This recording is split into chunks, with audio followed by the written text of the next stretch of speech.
Good morning, students. We start with a new chapter from the supplementary reader, chapter number 7, Chandni.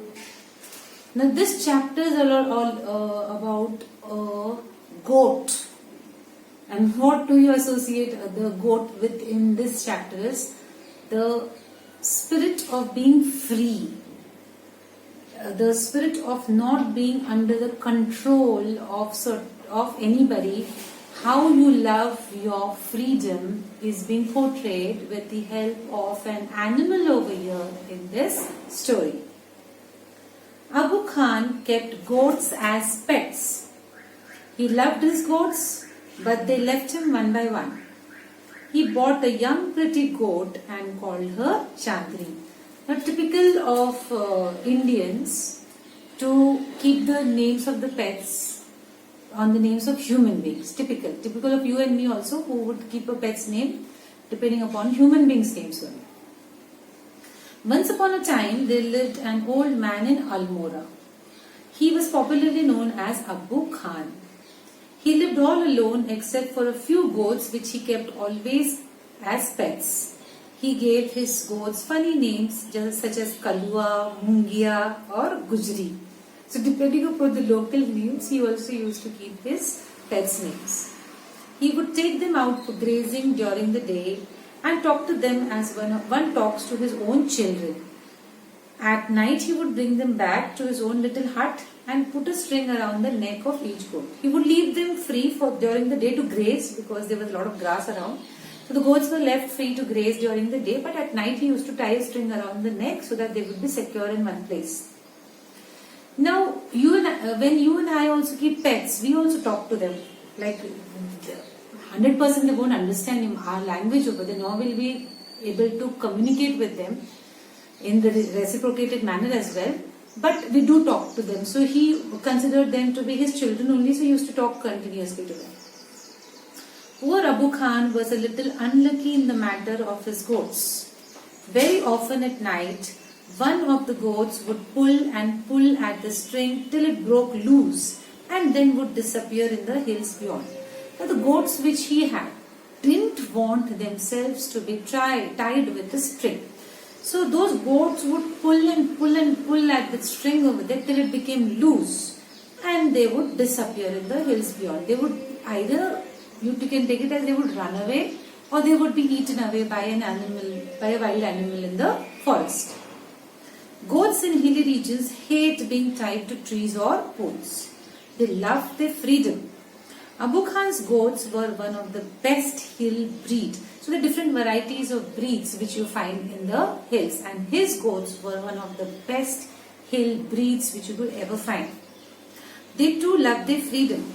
So whenever they got the chance, they would run away only to get killed by an old wolf who lived in the hills.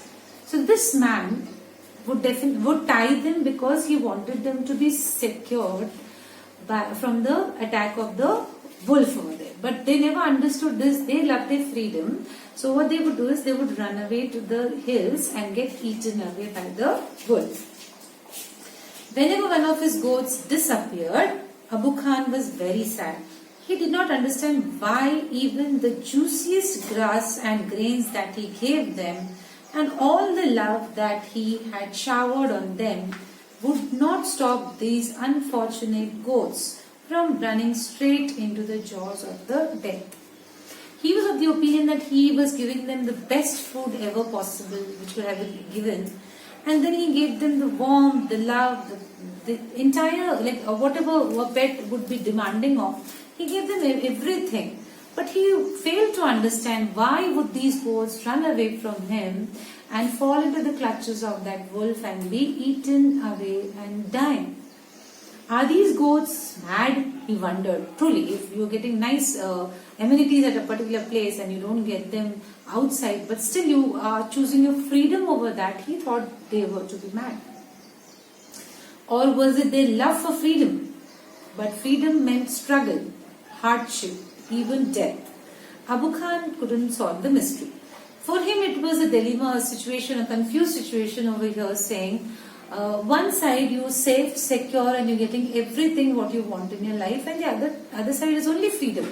And freedom comes at a cost of living on your own, not getting that much to eat, as well as comes this thing of the danger of facing death as well. But he couldn't ever understand why the goats did this.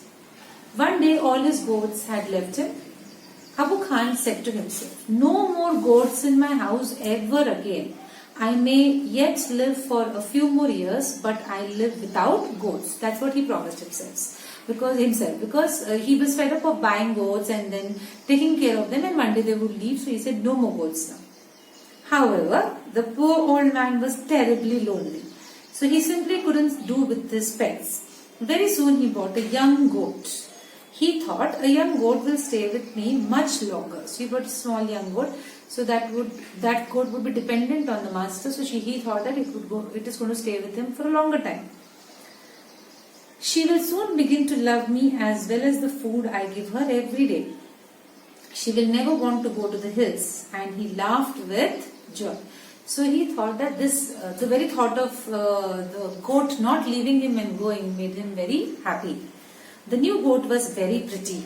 She was white as snow and had 2 little horns on her little head and a pair of gleaming red eyes. So that was a description of the goat. She was very, very pretty to look at. She had a friendly temperament. That means the way in which she behaved was very friendly. She would get friendly with anybody around her and would listen to Abu Khan's tales with a lot of interest and affection. So tales over here, stories, whatever Abu Khan would talk to her, she would give a patient ear. She would listen to him patiently. Abu Khan called her Chandni, which means moonlight, because she was white. He loved Chandni and would narrate to her stories of all his friends who were dead and gone. So who were these? He spoke to her about the goats only. Now let's see in the next lecture whether Chandni stays back with him as he is expecting her to do, because she is very young, and that she would reciprocate the love given by Abu Khan. Let's see whether his particular intentions whatever he is intending to happen comes true or not. Thank you.